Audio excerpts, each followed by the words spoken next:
Welcome to Higher Self Mastery, the podcast for women ready to leave behind who they were told to be and remember who they truly are.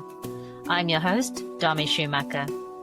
This is your space to come home to yourself, to honor the inner pull for more truth and more depth, and more meaning as you enter a new chapter of your life. Together, we're reframing midlife crisis into the midlife magic that it actually is, because this is your rebirth. Through soulful conversations and spiritual tools, you'll reconnect to your truth and reclaim your voice and live the life that your soul came here for. So let's begin. Hello and welcome back to another episode. Thank you so much for being here. I want to ask you, do you know what your intuition is? And do you use it? And how does it communicate with you? Now, these are some of the questions that you may already be asking yourself, perhaps from listening to some of the previous episodes here on the Higher Self Mastery podcast, because I do mention intuition quite a bit. Or perhaps since you've been on this journey of personal development and spiritual growth, it is a word you hear quite a lot. I started exploring yoga and meditation and started looking at Buddhism and all of those different things. And my path began back when I was about 19 years old. I'm now almost 46 years old. And honestly, I can tell you that I only really began to work consciously with my intuition about 4 years ago. So well after my 40s. And not because I didn't believe in the idea of having an intuition, but one, I didn't know what you're supposed to do. Two, until very recently, I just thought that either some people have strong intuition or some people don't. And it's just luck, right? This is back in the day when I believed in luck and I believed that these sort of things were not within our control or our power. And that's what I put it down to. And I didn't really even know what it was, let's be honest, right? I wouldn't know what I was looking for.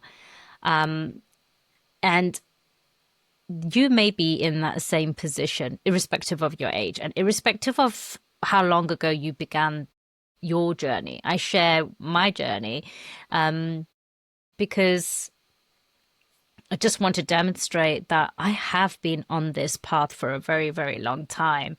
And it's still okay if there are big areas of spirituality that you maybe don't fully grasp or understand. And everything unfolds as and when we are ready. That is the first thing I would say. And that's definitely true for our intuition. So when my intuition started to come to the surface, so to speak, that was when I was ready. And it was very late in my life. Now, I want to set something straight. I was absolutely wrong about the idea that some people have a strong intuition and some people don't. And it's something you either gifted or you don't have that gift, right? And and there's nothing you can do about it. I could not have been more wrong. Your intuition is first and foremost, so I'll take a step back here. What exactly is your intuition? Your intuition is one of your 6 mental faculties. Alongside intuition, you have imagination, will, perception, memory, and reason. And those 6 mental faculties work in a very similar way to our 5 physical senses, like your taste, your smell, and your sight, your hearing, and your touch. Our physical faculties help us to navigate through this physical world. And in the same way, your mental faculties help you to navigate and bridge between where you are right now in this 3D world and your higher world. So your higher self, where the subtler realms exist. And each and every one of us have this. It's not a case ever that some people have some of these and some people don't, or some people are gifted with some of these and some people are not. That is absolute rubbish. Each and every one of us inherently have all of these faculties and have the same access to these faculties. The difference is how connected and aware or disconnected and unaware we are of our faculties. So coming back to intuition being one of these mental faculties, in my case, it's not that I didn't have an intuition before and suddenly now in my 40s I do. It didn't just suddenly arrive one day. It was always there in the same way that it is always there for each and every one of you tuning in and listening. It's just that I was so disconnected from it. And that's what we're going to talk a little bit more about. It's like what you can do to start to reconnect with your intuition so you can actually start to work with it consciously. And it is a case of building a relationship and putting in the reps. So it's much like when you go to the gym. If you're working on your upper body strength or your lower body strength or anything like that, just, pick an exercise activity that you might do at the gym. You can't just go in once or go in, even 4 times or even 10 times necessarily and expect to see vast transformative results. Now, if you're already quite muscular and that's what your aim is to gain further muscle mass or to just lean that muscle area, it's quite possible that you may be able to do it in fewer reps and achieve the goal that you're looking for.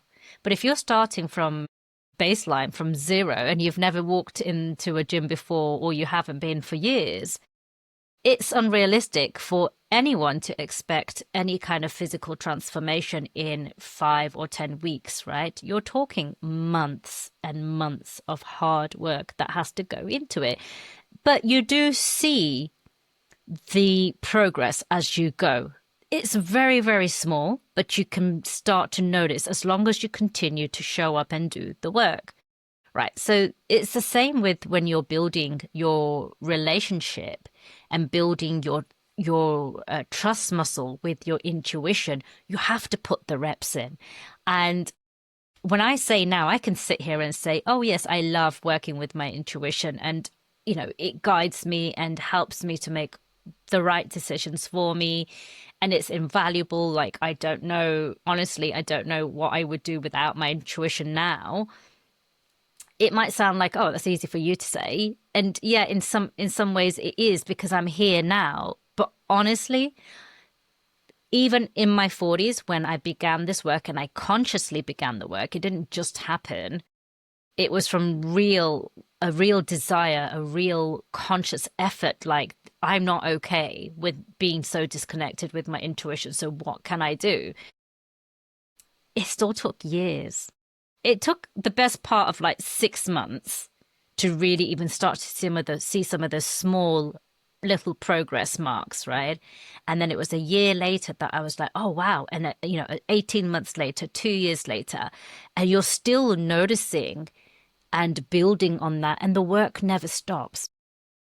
One way that my teacher put it to me that just completely helped transform how I approached my relationship with my intuition was exactly that, by calling it a relationship. I don't even know how else to describe it, which is why I've said that a few times already, because to me now it is a relationship. I don't know how else I would have described my intuition before, but certainly not as a relationship. It would have been some kind of separate entity, something above me, or, I still to some degree didn't even necessarily believe that I was going to have access to my intuition. Thank goodness I had the faith. Thank goodness that I believed that it existed. And I so, so desperately had that strong desire to have it in my life so that I then did do the work. But that's what she taught me, my first teacher. She taught me to reframe how I was viewing my intuition and taught me to view it as a relationship. And if you think about any relationship in your life, whether it be with your husband, your wife, your partner, your colleagues, your children, your friends, it really doesn't matter, your parents. Think about the relationships in your life that are strong and healthy. Now, imagine pre-mobile phone era. I mean, I'm assuming that most people tuning in are more or less about my age. And so if you're in your 40s or thereabouts, like you would have at least experienced for some years in your life, in your childhood, when we still had the analog phones, right? In our house, we still had the one that you put your finger in the circle and you turned it around and it goes all the way back, right? So there was no caller ID or any of that stuff. So imagine, if you can, back to those days, if the phone rang and you didn't know who it was. And even if it is on your mobile phone, right, the number just didn't come up. It was blocked or whatever it was, and you didn't recognize it. But you pick up the phone and it's your mum, or it's your husband, or it's your sister, or it's your best friend on the phone. When they start speaking, they don't have to say, "Hi, it's so and so." They might, but imagine they didn't. They would just start to speak, and you would almost immediately, if not instantly, know who is on the other phone, on the other side of the phone, because you have such a strong relationship with them that you recognize their voice, you recognize the sound, the inflections in their voice, how they speak, the kind of words that they use, how quickly they talk or how slowly they talk, right? You just recognize everything about their voice because you have invested so much of your time, attention, and energy into that person over the years or months. And so you know it like that. You recognize it instantly. There's no doubt in your mind about it. However, think about somebody who you've only met just once or twice. If they were to call you, they may start talking and like 5 minutes down, you may have to interrupt them and say, "Hang on, I'm really sorry. I don't mean to be rude, but who's calling?"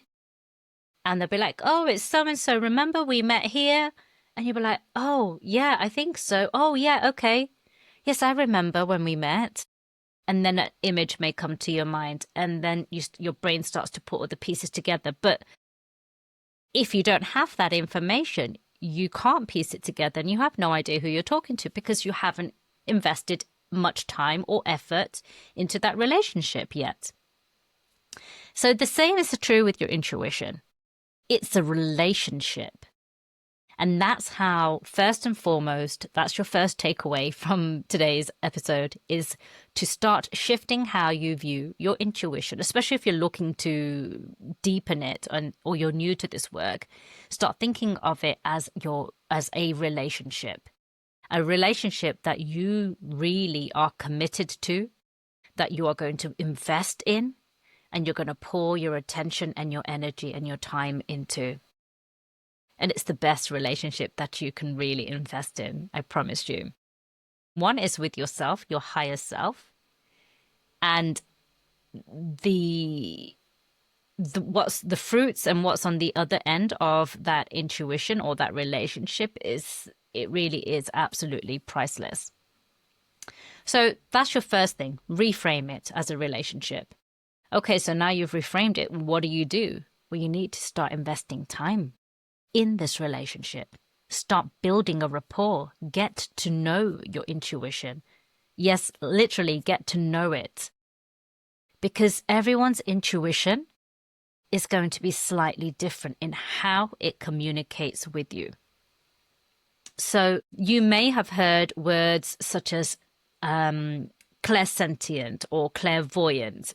Those are some of the big common ones that you might hear, especially if you go to a wellness fair and there's a psychic there, or in just podcasts and conversations like this, you may have heard it thrown around a few times, or maybe you even have some of these abilities yourself, right? But don't really harness them.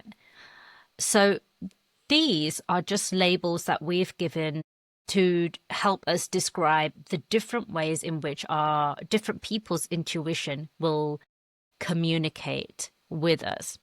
Now, I've got quite an extensive list, and I'm not saying this is an exhaustive list at all. Some of these I had never even heard of when I was doing my research. And I was like, oh, wow, like that's news to me, but it makes sense. So I'll go through this list and see if any of this rings a bell or, just resonates for you, okay? So first we've got the clairsentient. This is when somebody's intuition speaks to them through a knowing. It's just a feeling. When somebody says, I don't have a good feeling about that person or this situation, or you're walking home after work and it's like in winter and it's dark and you're walking the route that you always walk.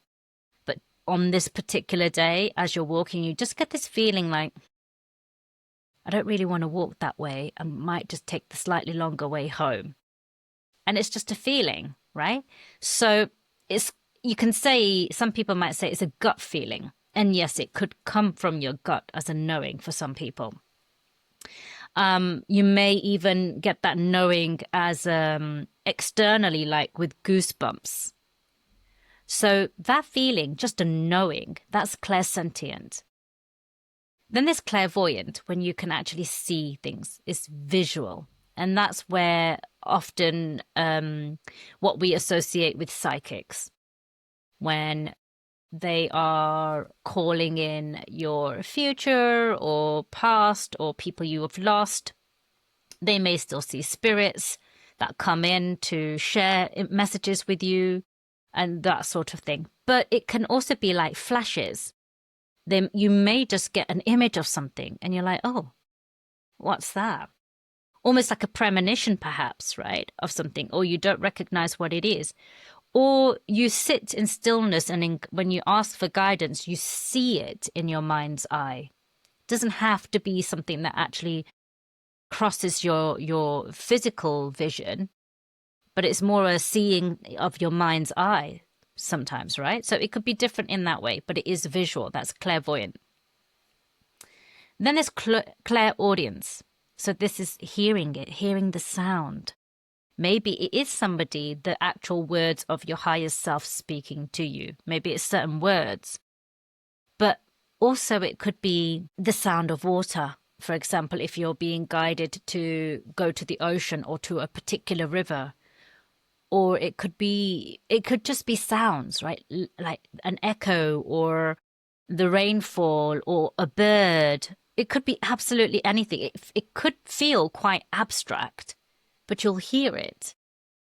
But it can also be in your external environment. If you're walking somewhere and you have your intuition communicates to you through clairaudience, and you've asked for some guidance, or you're being guided, because that's as a warning, perhaps. Maybe the clairaudience even comes through in a conversation that you're having with someone. And how do you know that's your clairaudience as opposed to just somebody talking to you about something? First and foremost, just to interrupt this list here, there is no such thing as coincidence. So let's just get that straight. You may disagree, and I would be happy to explain that. You can challenge me on that if you wish. I'm not going to dive into that here today. It is such a popular concept, a very popular Western concept, a coincidence. But there really is no such thing as coincidence.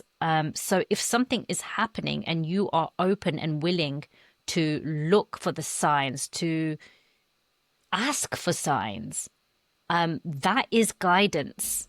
That is your higher self guiding you to help you make decisions, to move in the right direction. That is for your highest self and the highest self of others, and for your highest good. So if someone, going back to my example, if someone's talking to you and they say something and it just really resonates or rings true for you in a really deep way, don't just dismiss it. Take that to be your higher guidance, guiding you and talking to you and communicating to you through clairaudience. There is claircognizance, which is a knowing.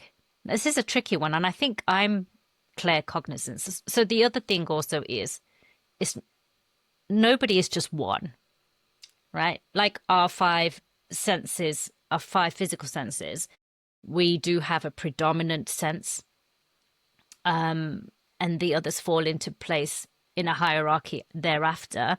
And it's a similar thing with the different ways that your intuition will communicate with you as well. So I feel I am, for the most part, claircognizance, right? So it's a knowing, and it's so subtle. I think that was part of the reason why I struggled for so long as well, and thought that I didn't have an intuition, and no matter how hard I tried. And I'll share with you in a moment a story when I did begin this work. It's funny in hindsight. It wasn't funny at the time, because the claircognizance is so subtle. It's just a knowing. And that's where you can start to doubt, because it's not a voice, it's not something you see, it's not something you're hearing, it's not a feeling, even like a physical feeling in your body. It's just a knowing. It's just like, well, how do I know that? Do I really know that? Am I just making it up? And it can be tricky. All of these can be tricky, especially in the beginning when you're first just learning to work with it. But it is that feeling of, I just know. And that's especially hard when you're trying to then communicate with somebody else why you've made a certain decision or why you want to do something, because you can't logically explain that. I mean, none of these are logical, and that therein is a little bit of difficulty in using your intuition, is that they're not logical, they defy logic, and they're supposed to, because it's coming from your higher self. I'll go through some of the others really quickly, because I just think you'll find them interesting, and it also will help you to see just how broad the way that your intuition communicates with you can be. So I think this says clairgustance. I don't think I can read my own writing here, which is taste. Clairsalence, smell. So maybe you get the smell of something that's going to happen or somewhere you need to be later on, like smoky fire, or I don't know, lemon essential oil, or I don't know, like those are just things that are sort of like coming to my mind as I even try to explain it. Clair empathy, which is different to empathy, and it often gets confused. It's not when it's empathy is when you're directly in front of somebody and they're sharing their experience with you, right? So you can feel empathy for them. But clair empathy happens when you're not even near that person, and you can really feel their feelings and their sadness and really sort of step into their shoes. And then clairtangency, which is touch. So sometimes if you go to see a medium or something like that, they might say, bring a ring or a piece of old jewelry, especially if you're trying to connect with somebody who's passed over. Bring a piece of their jewelry, something that will carry their energy. And so they would have clairtangency, which is where they are able to connect and be guided through touch itself. So a whole array of different ways in which your intuition can and will communicate with you. And as I said, it's not just one. You may have one that is stronger than the others, not necessarily, but I hope you can see how many different ways that your intuition will speak to you and communicate with you. So really, really be open to it. And also trust, if this is a journey that you are just beginning, it will open up at the right time for you when you are ready. I said at the beginning, I gave you the example about somebody going to the gym and doing the reps, right? And I also said that at the time, many years ago, I believed that some people had the gift and some people just didn't. And that made me really sad. That just isn't true. But what can be true is that some people, because of their karmic journey, whatever their soul contract is before they arrived into this human body, is that they have maintained a strong connection with their intuition. So for them, they might be really, really intuitive from when they're a child, right? And so these would be considered certain gifts, and it wouldn't be unusual to find a lot of those individuals now using these gifts as their means of employment or work, or sharing these gifts out into the world. I would like to think so, at least anyway, because it comes so naturally and so easily for them, and they haven't really known how to do life any other way. But people like myself, for example, which I wouldn't even say I'm on the opposite extreme of that, but certainly in the middle. No, yeah, certainly in the middle, because now I do have a good, strong relationship with my intuition. I just didn't know or feel or have any of this, or at least I just wasn't aware of it. Of course, it was always there. I just wasn't really aware of it, right? And that's the difference. So I'll take you back to this. I said there's quite a funny story around it. It makes me smile, at least now. And I think that's because I've come such a long way from where I was in that moment. When I did begin this work, 5 years ago now, back in 2020, I believed that I had an intuition. Before that, I didn't, but through the work I started to do, this transformational work, in theory, my intellectual brain had accepted that I do have an intuition, and everyone does. Okay, great. There's a bit of hope there, right? So I was like, right, okay, so I'm ready to build this relationship. So I start to do the work. I would sit there in meditation or quiet, and it is that quiet grounding space where many of us will need to begin as we begin developing our relationship with our higher self, with our intuition.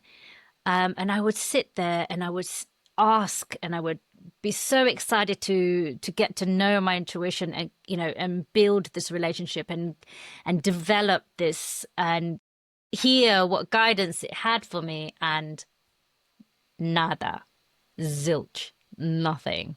And this went on for weeks, right? As I said to you before, I had just hadn't put in the I just hadn't put in enough reps yet. But back then, I was just so keen and so eager to get it started that I was a little bit impatient. And there would be days I'd be sitting there at this very desk in this very room, and I would be sitting here like doing my personal development work in the evening when it's quiet, and that's when I like to really like get contemplative. And I would start to ask for guidance around certain things, and nothing would come through, or at least I thought nothing was coming through. And I would just sit there and sob, and just sob and sob. Days and weeks went like that. And I was just like, this isn't for me. It doesn't work for me. I just don't understand what I'm doing wrong. Like sort of falling into that little self-pity party. And it's okay. We all have to go there sometimes. And I did that for a while. And then I started to realize, when I let go of the expectation of what it's going to look like or feel like, or what that experience is, actually, I was being guided. So I surrendered that expectation of the outcome. I also surrendered that it's going to happen in a few weeks' time. And actually, my intuition was speaking to me, but it was so unfamiliar, like that relationship that I'd never really built before. I just couldn't recognize the voice of my intuition. I say voice, but I don't hear things, right? But to make it easier to explain what was happening, I couldn't recognize it. And then as I slowly started to notice a few things, the knowing in me was like, just stop a moment here, Dharmi. Pay attention to that. And then my brain would cut in and be like, why? What for? This is like insignificant. And then that knowing would come back and it'd be like, no, it's not insignificant. What if you just paid a bit more attention to it? Just try it. What if you did just do that? But that doesn't make sense. Yeah, but just try it. Okay. And so I started to follow these little nudges. And lo and behold, the more I started to follow these little nudges and signs and these little feelings of knowing, the more and more of these just knowing feelings were arising within me. And I realized that's what it was for me. It was this really subtle knowing. And I had to be really quiet. I had to be really still. I had to have faith and trust in myself that I was following the right path. And it was okay if I didn't follow the right path too, because we are allowed to make the wrong decisions. We are allowed to take the wrong turn, no matter how big or small the decision is. That's just part of being human. But unless I tried and unless I followed these little nudges that made no sense for the most part, then I wasn't able to develop this relationship. And so the more I began to do this, the more guidance I started to receive. And I was just like, whoa, oh my gosh, holy moly, this is amazing, right? It just like a whole new world opened up to me. The veil had finally been lifted. And the joy and the excitement within me and the gratitude that, oh my gosh, I finally found my intuition. But that was just the beginning. I had to continue working with my intuition, consciously working with it on a daily basis.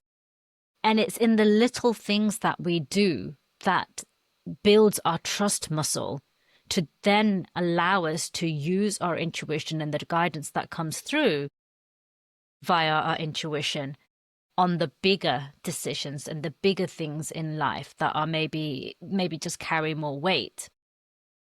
And that's what I'm going to invite you to do. No matter where you are on the journey, like any good relationship, the more you pour your time, attention, and energy into it, the more you will grow and nurture a stronger bond and relationship with your intuition, and the more it will serve you. But you've got to start somewhere and start with the small stuff. So it could be as little as, what shall I work on today? Right? And you list everything down on your paper, on your to-do list, so to speak. But then ask your higher self, what's going to be for my highest and greatest good to work on today? What should I prioritize? And just see what you're being drawn to. It could be something as simple as that. And then follow it through. It could be what you're going to eat. It could be what you're wearing. It could be where to go. It could be which way to walk somewhere. You don't always have to know at the end of that if it has served you for your highest good. And often you won't know, because if it is a case of wearing certain clothes or eating certain foods or taking a certain path in certain direction to your destination, well, unless you go back and do the alternative, which you're not going to do, you've got nothing to compare it to. But what you can notice is, was it good for you? Did you feel good? Did it enrich you? It could be something big, like by walking down a particular street, you bump into an old friend, have an amazing conversation, start chatting. Before you know it, they're talking about how they've got an opportunity in their company and they're looking for somebody just like you to come and deliver a workshop or do some work. Whatever. Like, it could be something, again, not coincidence, but coincidental, like that. And if you hadn't walked down that street, you would never have had that conversation. That opportunity would never have opened up for you. But in order for you to have walked down that street, you needed to follow that nudge or your intuition, however it came to you, whether it was seeing that street, whether it was hearing a voice saying, go down that road, or whatever it is for you, a gut feeling. And this here is a really important part for you to take away from today's episode, which, if there's anything you take away, right, other than like the build a relationship and you've got to work at it, the second thing you must take away is that you have to follow through. If you don't follow through, you're not building that trust muscle. You are not deepening that relationship. To go back to the example of it being a relationship, if it was your best friend, imagine if your best friend comes to you and repeatedly does this and says, Dharmi, I need some help. I need some guidance. This is what's going on. And you're really there. You're attentive. You're listening, and you really want the best for this individual. So you share your wisdom and your truth. And you hope to God that they will have taken something away from what you say. If they then walk away and do the exact opposite of what you have tried to help them with, after they came to you asking for help and asked you for your help and opinion and guidance, and then they go away and do the exact opposite, and let's be honest, there are people who do this, and no judgment here, you might even be one of those individuals, but just notice that if you are, okay? There's no judgment. If they do that once, you might let that slip. If they do that twice, it might be annoying, but you might let it slip, depending on how good a friend this person is. 3 times? 4 times? Certainly by about the 5th or the 7th or even the 10th time, you won't even give that person your time. When they call you up and asking for your help and your guidance and your opinion, even though you love this individual, you're just going to say, look, I'm really sorry, I can't talk right now, sorry. And you're just going to put the phone down. You're not going to waste your time on them. What for? You're pouring your energy into them, right? You're giving them that guidance, the guidance they asked you for. And then they just outright ignore you. So why would you bother? You wouldn't. And the same is true for our intuition. If we keep going to our intuition and asking for guidance and for help and for direction in life generally, and then we receive or begin to receive these nudges or knowings or visions, whatever it is, like it begins to communicate with you, which it absolutely 100% will. It will never ignore you. But you see it, and then for whatever reason, out of fear usually, you talk yourself out of it if you allow your head to get in the way and start making excuses. Allow logic to be a higher, prioritize your logic over your intuition. Start to talk yourself out of it. Let other people talk you out of it. Or dismiss it as coincidence. All of those kind of things. Your intuition's just not going to really bother. It will get quieter and quieter and quieter. It will always be there. You can't ever sever it. But it's going to start showing up less and less for you. Because it is a relationship, so it needs to be 2 ways. And you need to take action on the guidance that is being given to you. That is how it works. Don't ask for guidance if you're not going to follow through. And yes, following through on something just from a gut feeling, just from a knowing, can be really scary, which is why I say start with the small things, the things that are, of little consequence, of little significance, because one decision or the other is not really going to be a deal breaker. And build that trust muscle, and you must begin there. So then when you do ask for guidance on those bigger things, you just know, and you know that your guidance, your higher self, your intuition will never, ever lead you astray, ever. It will never get you to do something that is harmful to you or to anyone else. It is always in the highest and greatest good of everyone, including yourself. But it takes time to get to that place. And some of the biggest decisions I've made in the last few years, I always have made with my intuition. From the outside, for somebody who doesn't have that relationship with their own intuition, they may think I'm taking big risks.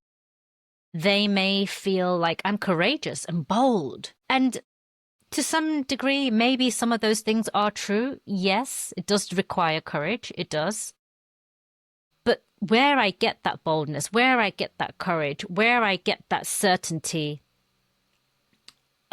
is from following my intuition and knowing through lived experience that it has never, ever led me astray. The most recent big decision I've had to make, which was scary as fuck, but I knew it was the right decision to do, was to withdraw my daughter from school. When it was happening, like I literally had a moment, a total wobbly moment when I wrote that email to the school and pressed send. And I was just like, what have I done? But I knew it was the right thing to do.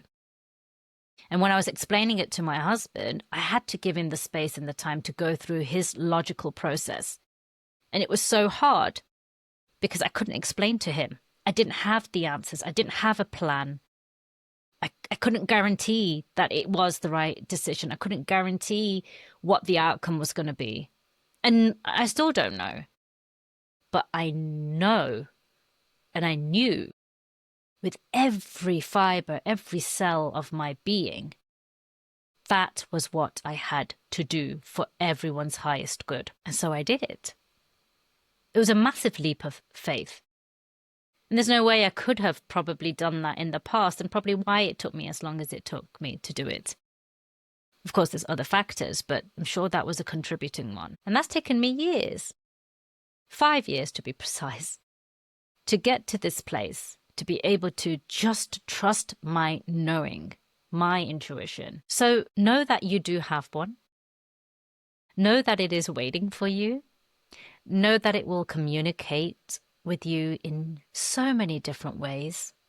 Start with the small things. Make time every day, even just 2 minutes a day, to develop that relationship, to build it. So just speak, or however you want to do it.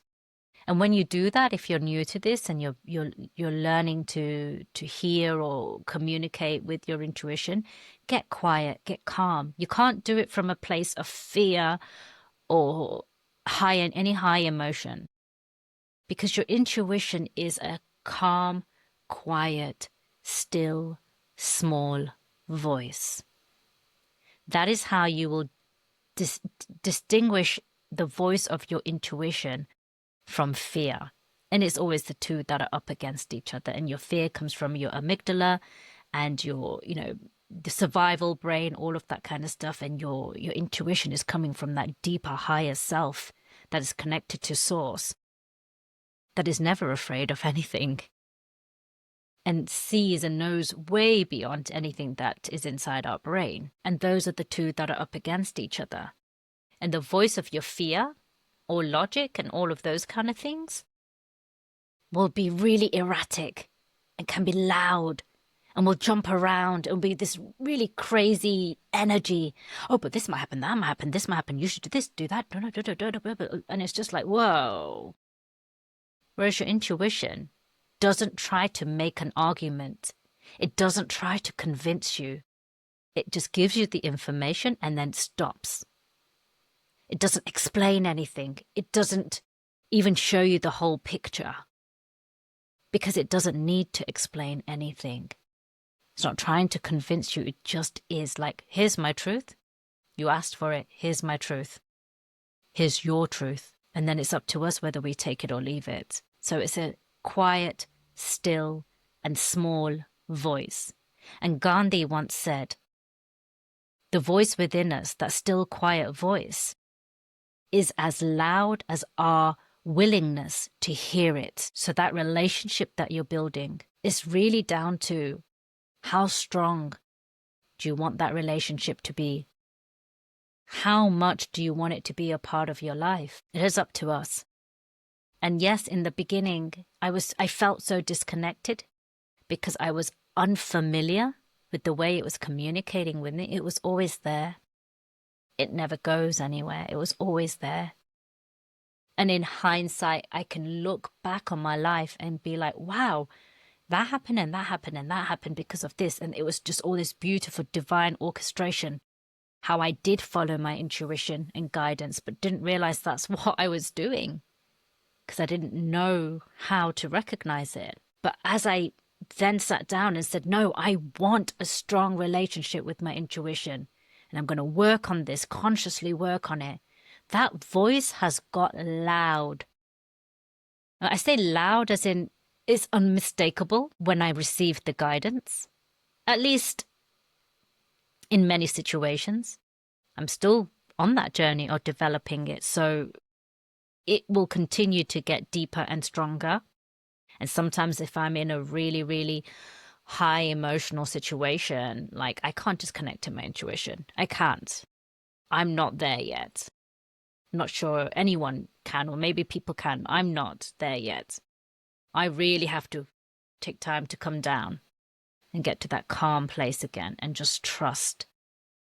That's why we sit in meditation as well. We sit in meditation so we can communicate and connect with our higher self, connect with our intuition. There are so many different practices out there that you can do. I'm not going to go into them here necessarily, that you can begin to do, little tools that will help you.